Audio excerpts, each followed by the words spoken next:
Então, 82 anos. A história do grupo de quarta-feira é a própria história da fundação da Casa Amor e Caridade Vicente de Paulo.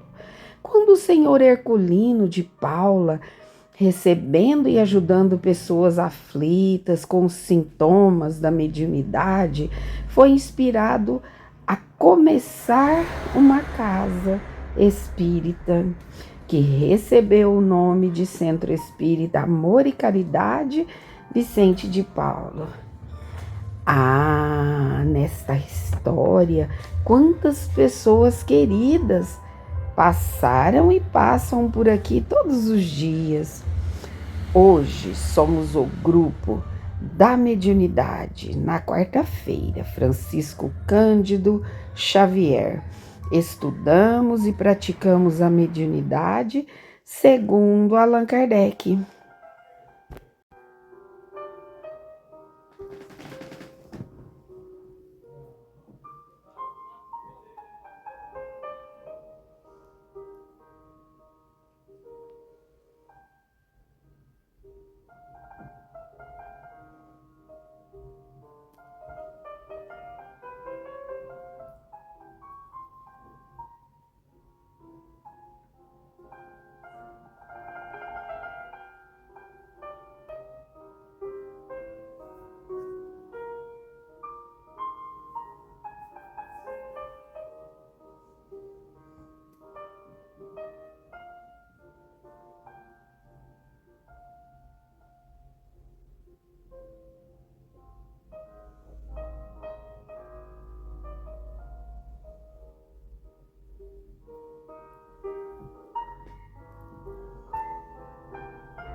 Nossa casa está completando 82 anos, completou.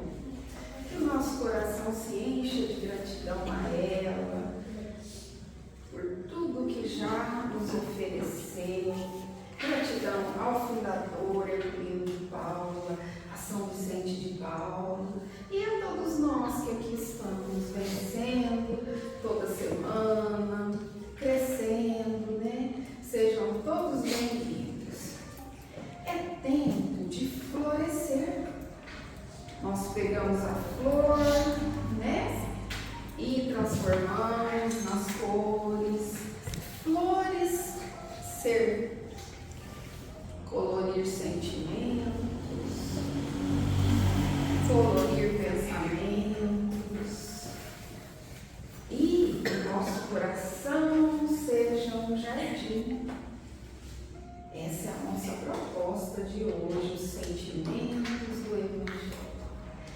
A arte facilita muito esse modificar de sentimentos, essa transformação. Por isso a gente vai começar com o canto. Coral Amor e Caridade está convidado, então, o professor Bachur.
Há um vilarejo ali, onde areja o vento bom na varanda. Quem descansa, vê o horizonte, deita no chão, pra acalmar o coração. Lá o mundo tem razão, terra de heróis, lares de mãe, paraíso se mudou para lá, por cima das casas cal, frutas em qualquer quintal, peitos fartos, filhos fortes, sonhos semeando o mundo real, toda a gente cabe lá, Palestina Shangri-La. Vem andar e voa, vem andar e voa, vem andar e voa. Lá o tempo espera, lá é primavera. Portas e janelas ficam sempre abertas pra sorte entrar. Em todas as mesas estão flores enfeitando os caminhos, os vestidos, os destinos. Essa canção tem um verdadeiro amor para quando você for.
né?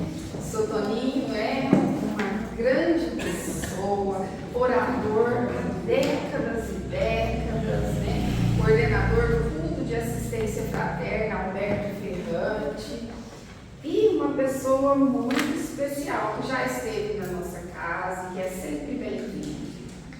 Eu tenho um trabalho assim com eles há décadas, de trabalhando bem, assim, eu aprendo muito, né? Com a Maria Helena, a esposa dele, aprendo com ele. Seja bem-vindo, seu Toninho. Obrigado. O senhor gostaria de um microfone? Você não? Então fica. Boa noite a todos. Boa noite. A paz do nosso Senhor Jesus Cristo esteja em cada coração. Inicialmente eu quero agradecer as palavras da Eni, não refletem tudo aquilo não, mas ela foi muito generosa para comigo.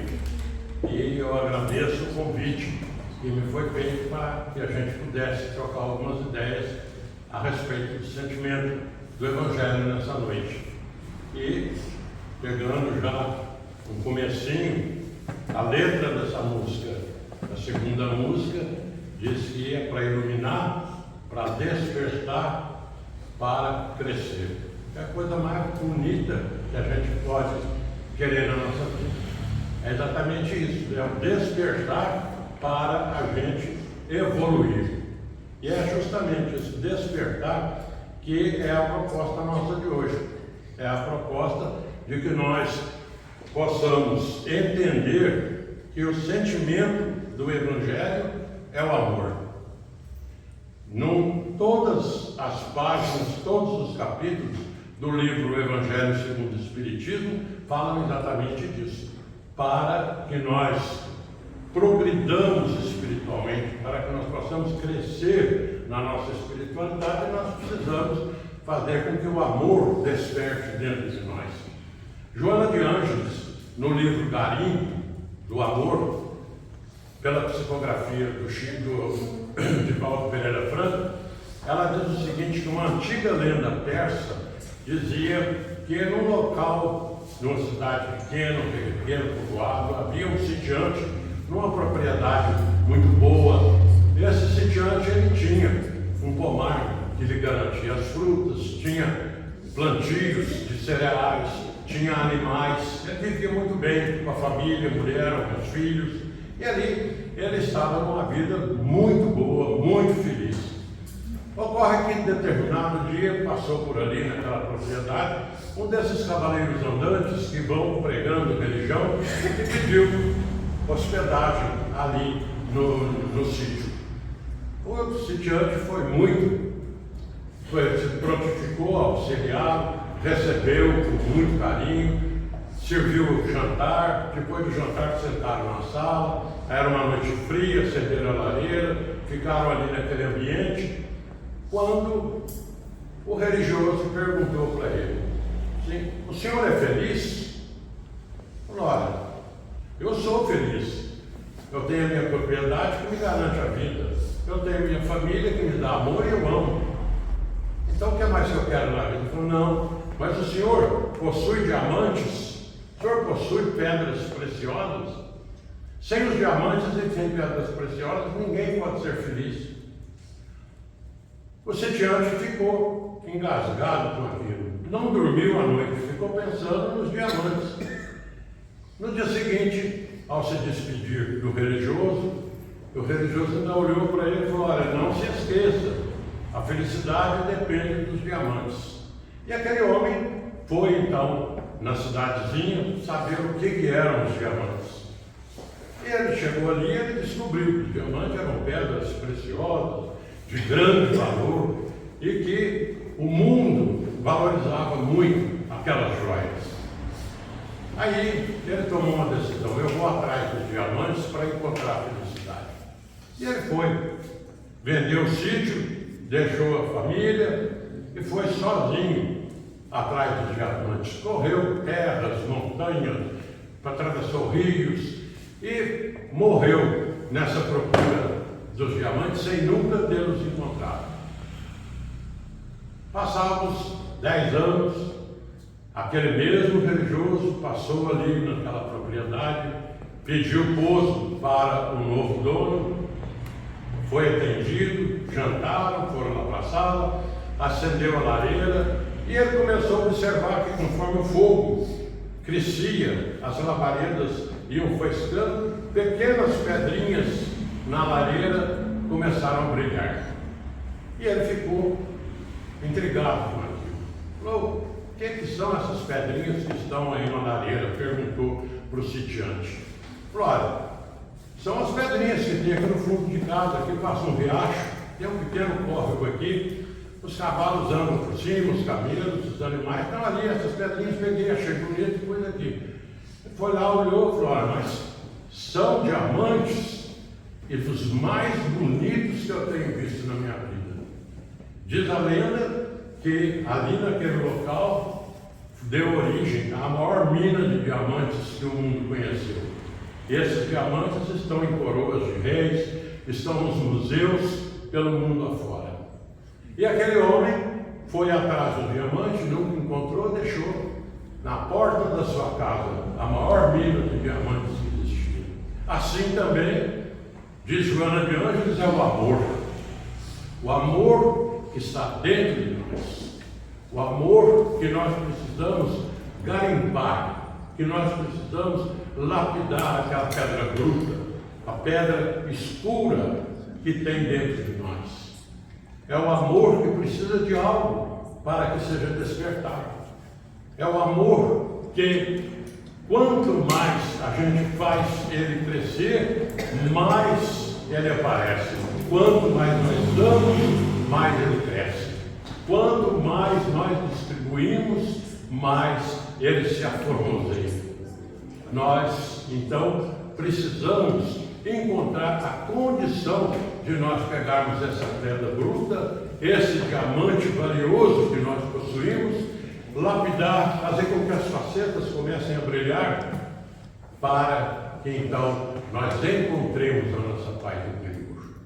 A transformação que nós precisamos é mudar, modificar, é nós realizarmos a nossa reforma interior, fazendo com que a nossa luz brilhe. Quando Jesus disse: brilhe a vossa luz, é exatamente isso, é para que nós pudéssemos encontrar dentro de nós os recursos que nós possuímos e fazer com que isso se transforme, para que nós possamos realizar uma vida juntos, para que nós possamos crescer juntos. É para isso que Jesus veio à Terra, é para fazer com que esse amor que está dentro de nós ele desperte.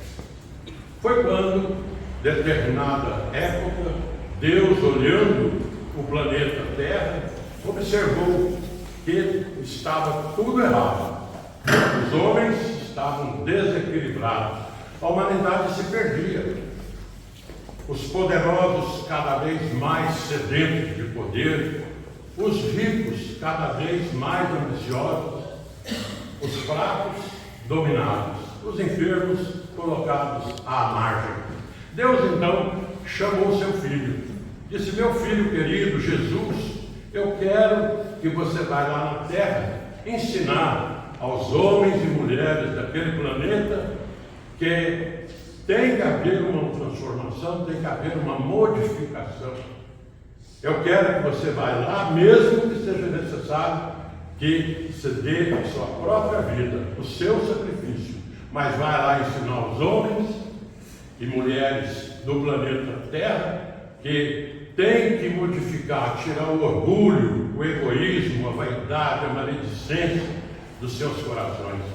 E no lugar desses sentimentos inferiores, que possa ser colocado a minha lei. A minha lei é a lei do amor. É a lei que eu quero que os homens e mulheres do planeta Terra entendam. E somente através do amor haverá condição da evolução do progresso espiritual.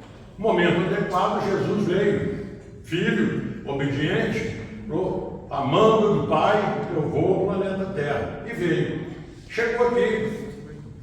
Ele começou a fazer a sua obra, atendendo a sua missão. Aí ele ia para todo canto, nas praças, nas sinagogas, nas praias, e onde ele estivesse, havia uma multidão de criaturas junto dele. E ele dizia mais ou menos assim, enquanto curava paralíticos, curava cegos, curava mudos, surdos, ele ia dando vida a todas aquelas criaturas.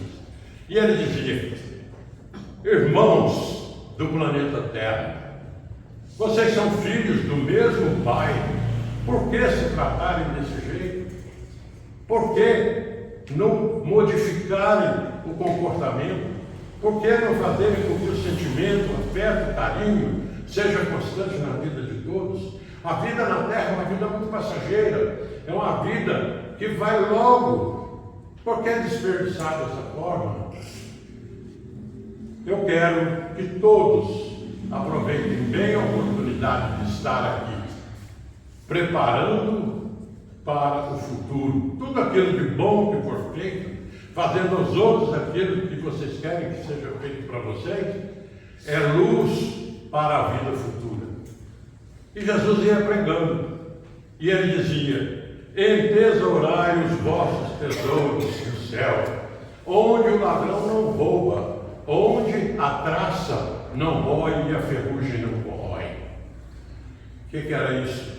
Era para nós desenvolvermos as nossas virtudes, que são verdadeiramente as nossas riquezas. E essas riquezas, elas têm que ser colocadas em primeiro lugar no plano espiritual, onde nada nos tirará. Aquilo é o que nós conseguimos de tesouro. Nós estamos no planeta Terra para nós nos melhorarmos. E à medida que nós vamos adquirindo virtudes, nós vamos entesourando aquilo que ninguém nos tira. Virtude conquistada, nós não perdemos. A lei do progresso diz assim: nós podemos, numa encarnação, estacionar, mas nós não perdemos, nós não retrocedemos. Nós podemos, numa encarnação, ficar parados, mas o que nós temos que fazer, o objetivo da encarnação é nós crescermos. E é por isso que Jesus nos trouxe o seu Evangelho, a sua mensagem de amor, para que nós coloquemos o amor dentro de nós como sentimento maior das nossas vidas. O Evangelho, segundo o Espiritismo, nos faz reflexões, colocando o amor como a força mais poderosa do universo.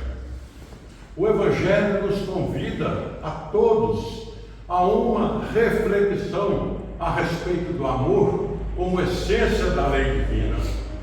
A lei divina que nós vamos encontrar lá no livro dos Espíritos, uma pergunta: o que é a lei natural? E os Espíritos respondem: a lei natural é a lei de Deus, é a única capaz de fazer o homem feliz. Olha que sensacional a resposta dos Espíritos. A lei de Deus é a única capaz de fazer os homens felizes. Livro dos Espíritos. Nós somos felizes quando praticamos a lei de Deus, mas nós somos infelizes quando dela nós nos afastamos.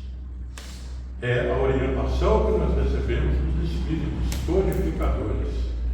Então, nós sabemos, e a pergunta que vem é assim: Deus criou homens bons e homens maus, espíritos bons, espíritos maus?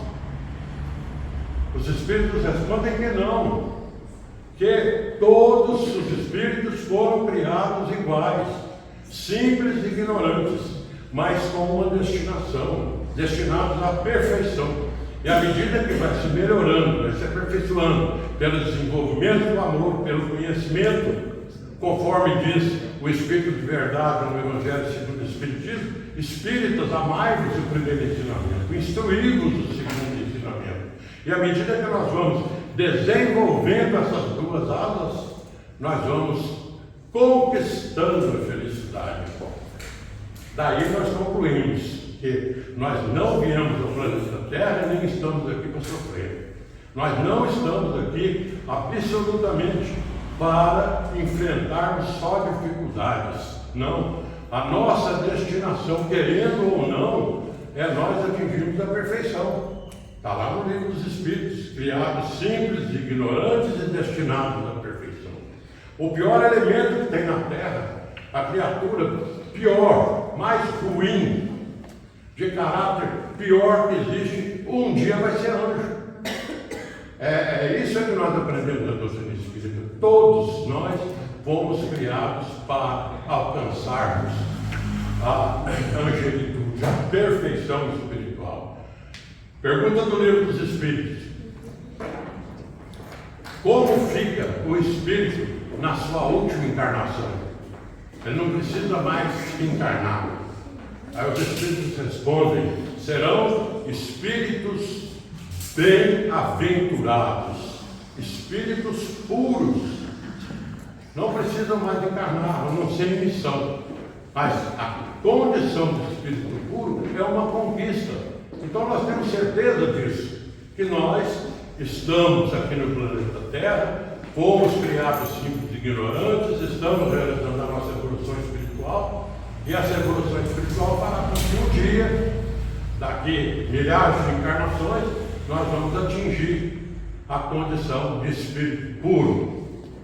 E onde entra o amor aí? O amor entra na condição que nós temos no Evangelho, está lá: sede perfeitos como perfeito é o Pai Celestial.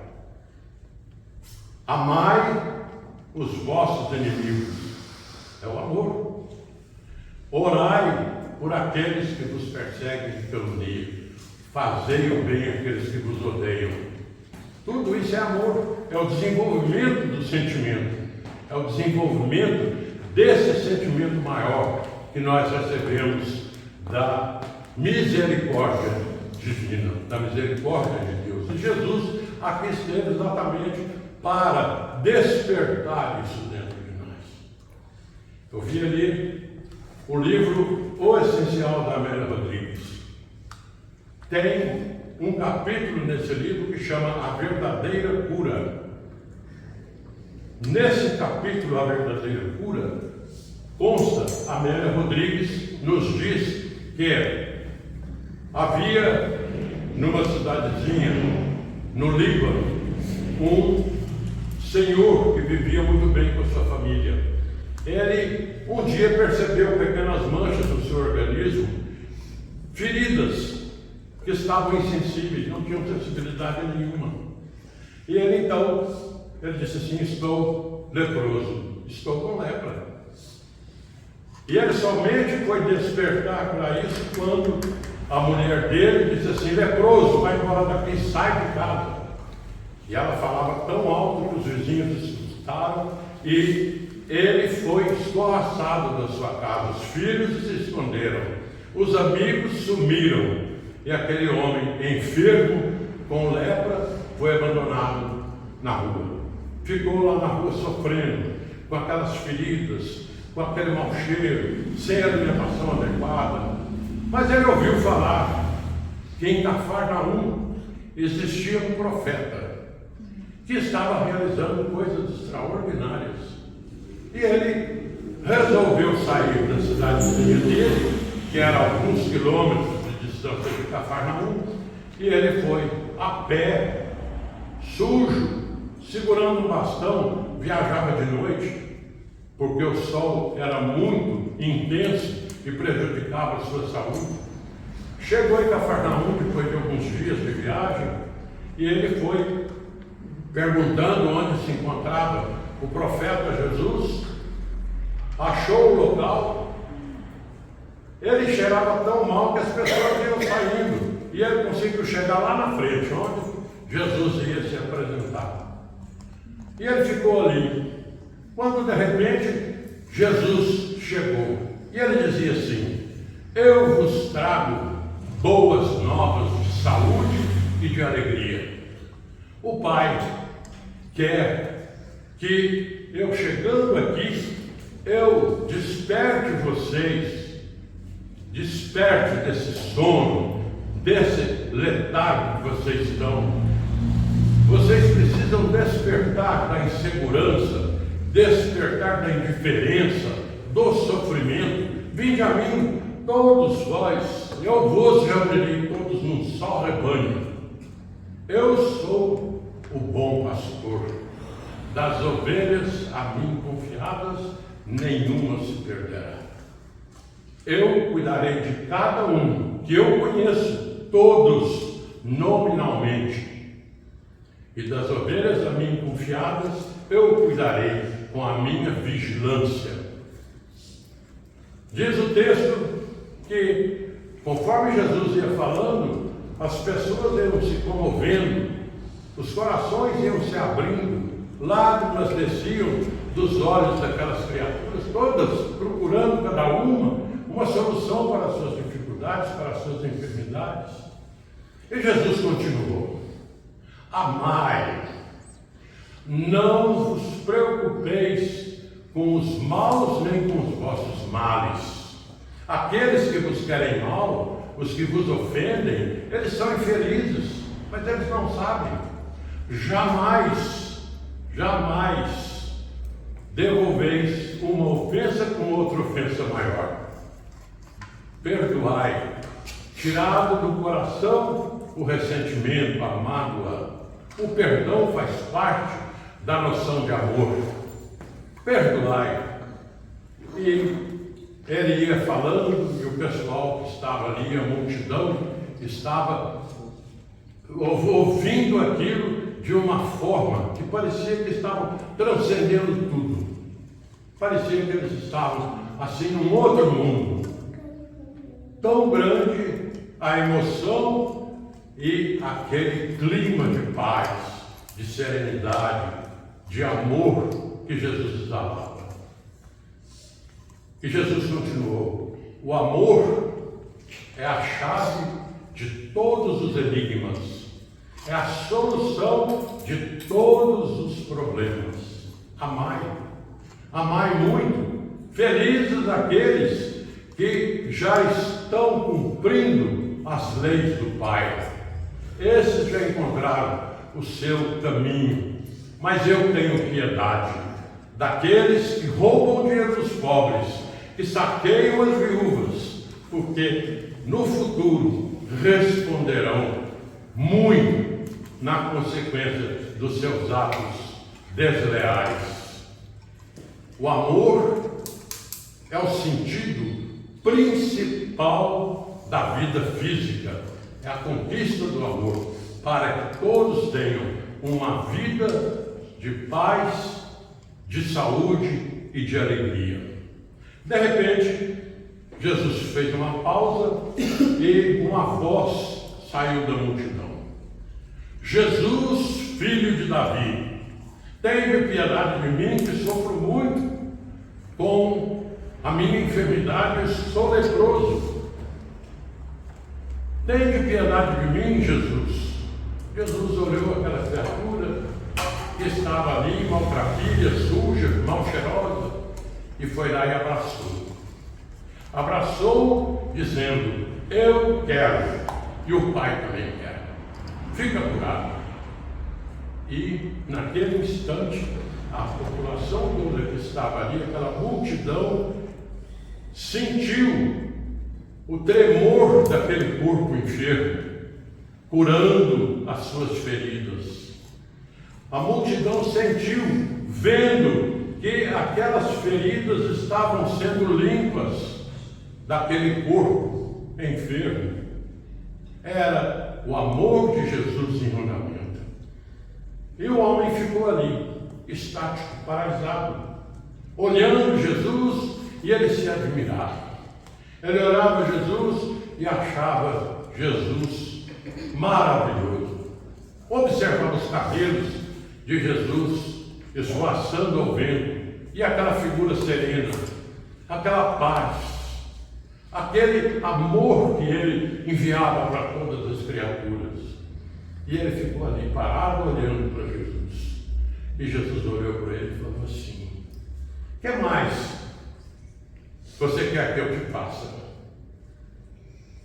Aí ele já nem sabia mais, ele estava confuso, ele não sabia se ele queria viver, se ele queria morrer, não sabia o que ele queria fazer. Ele só sabia que ele estava feliz.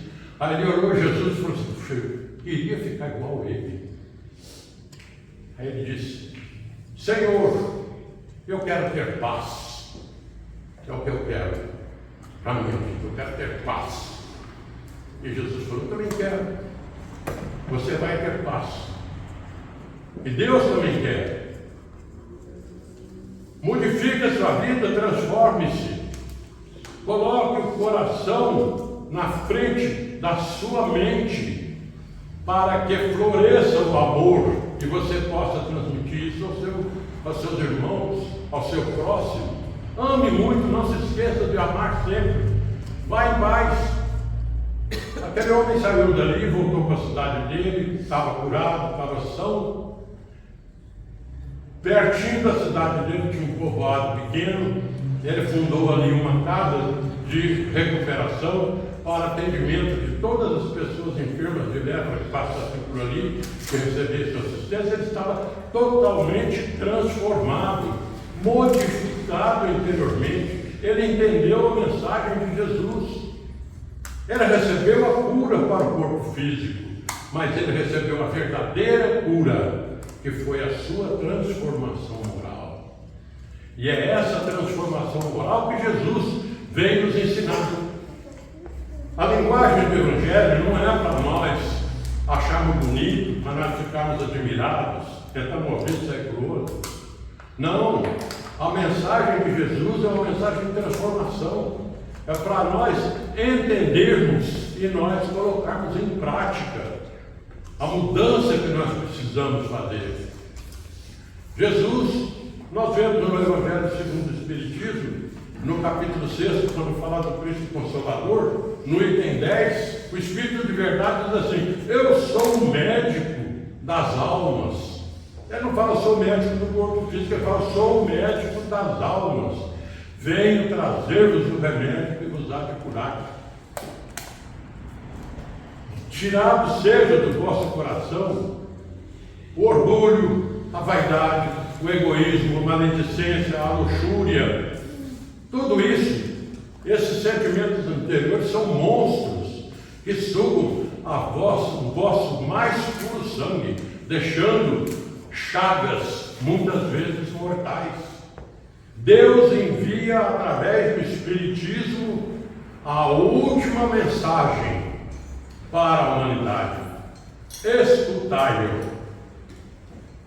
Essa mensagem é maravilhosa do Espírito de Verdade, porque vem nos trazer a certeza de que nós estamos sempre amparados e que, através da doutrina dos Espíritos, nós estamos recebendo a última chance para nós nos transformarmos.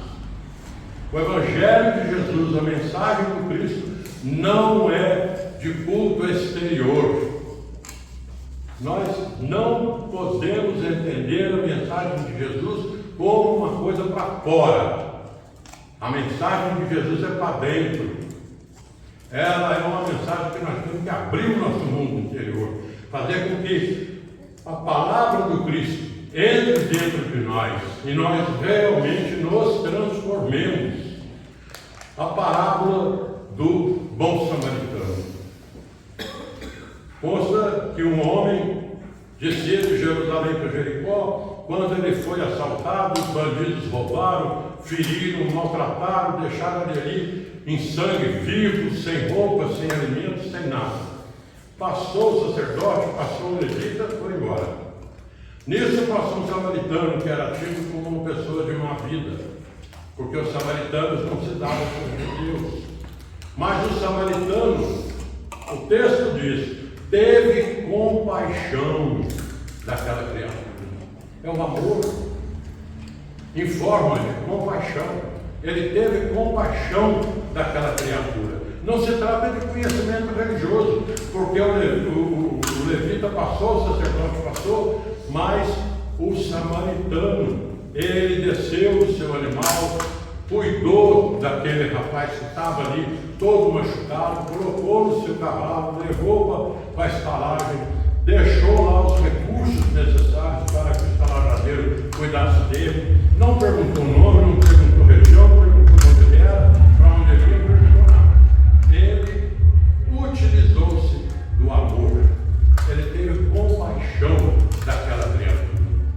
E é isso, é que Jesus nos ensina no seu Evangelho.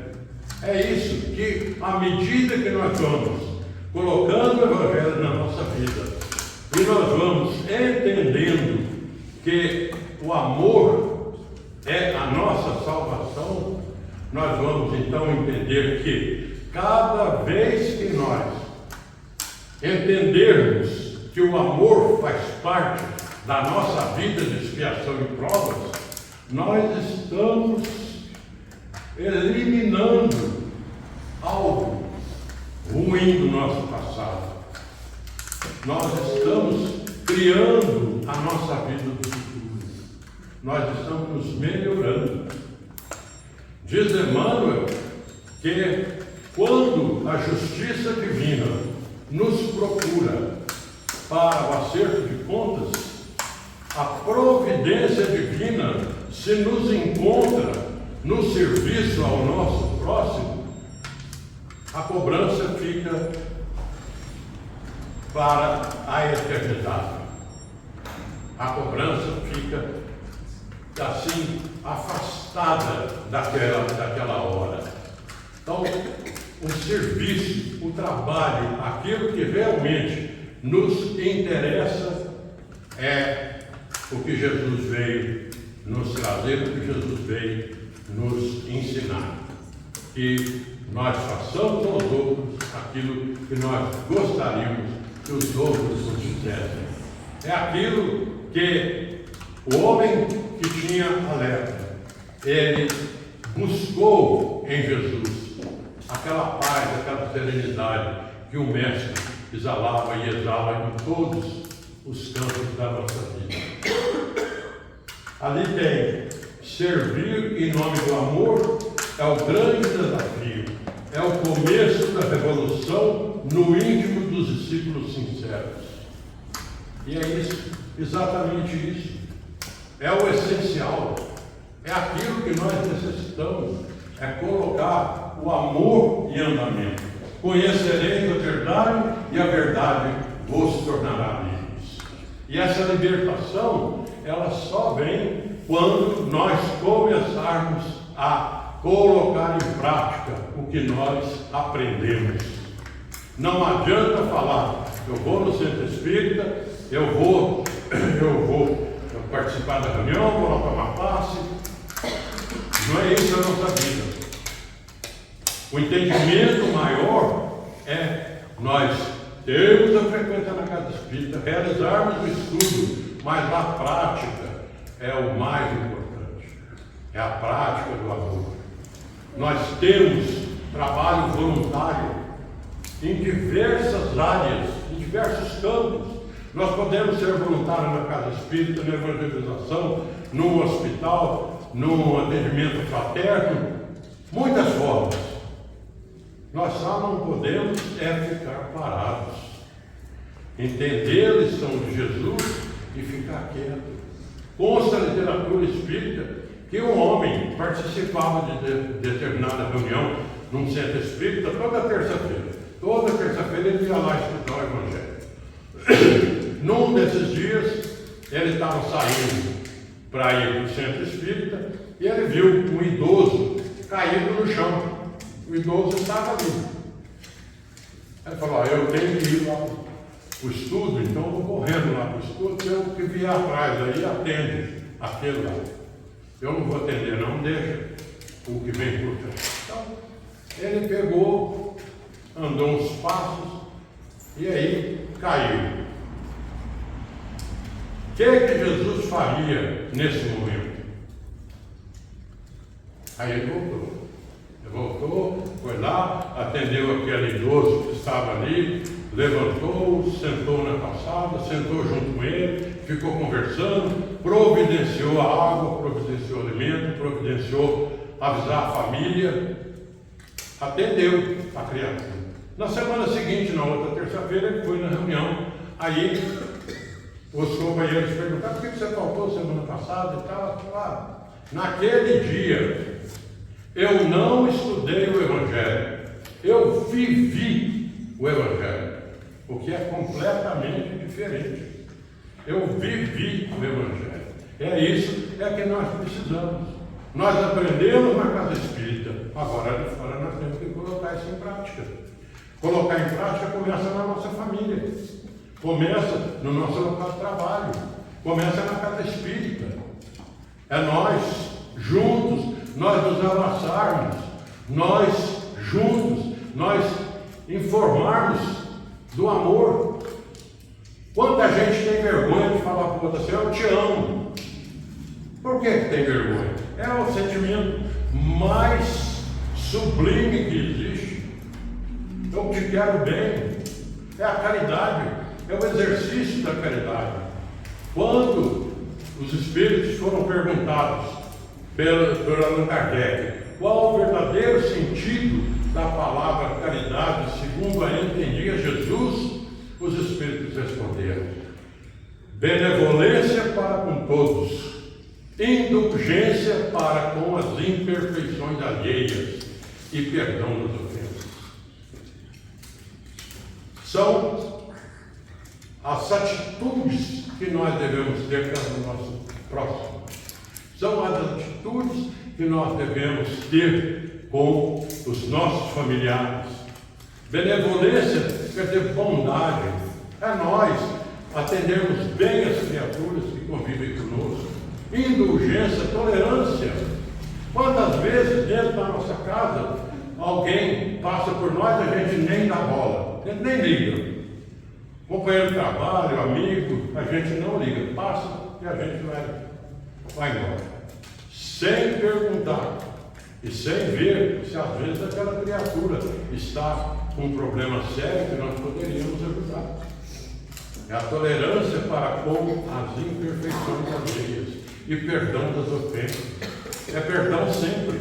Perdão incondicional. 70 vezes, 7 vezes. As lições de Jesus estão todas aí.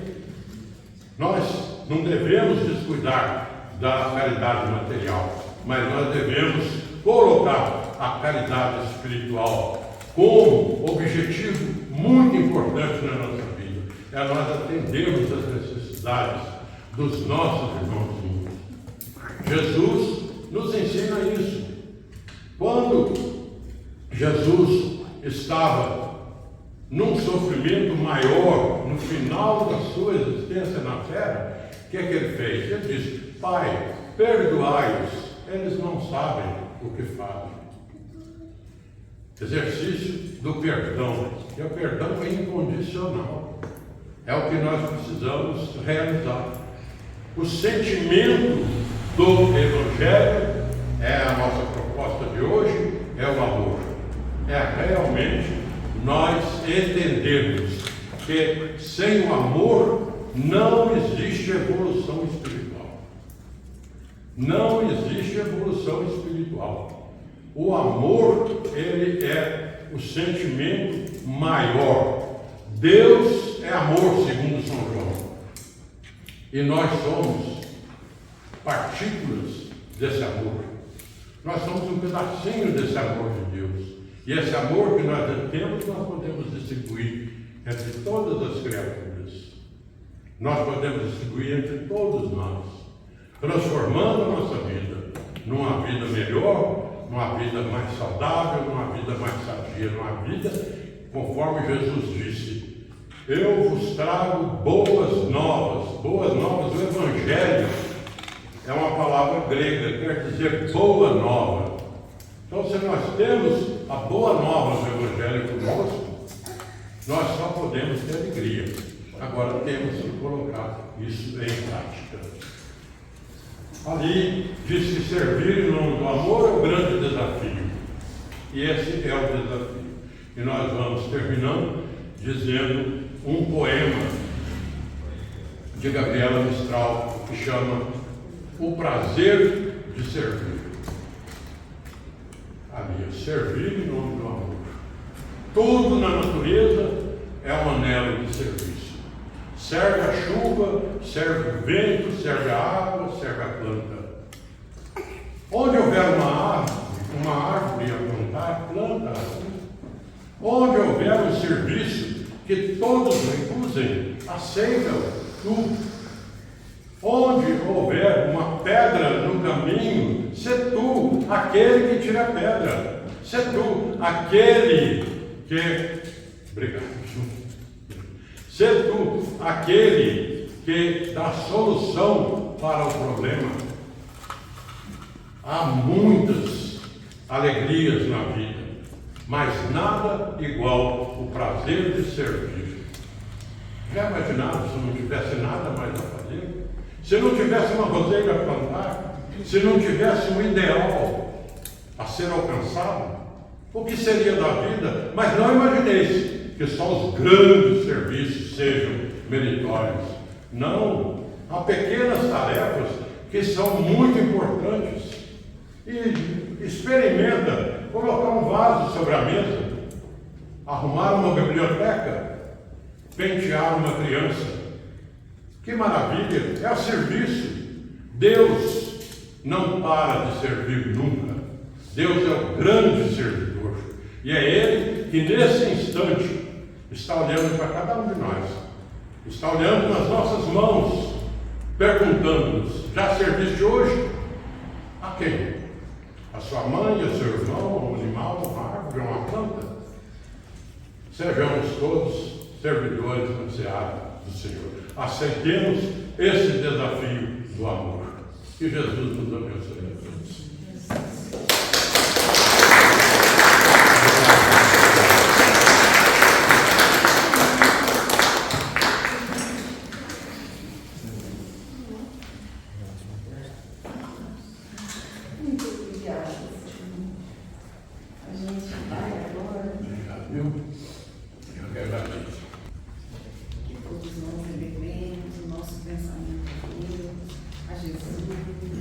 Iniciando a nossa semana, nessa palestra iluminada, homenageando a nossa casa, e que continuemos, estejamos todos aqui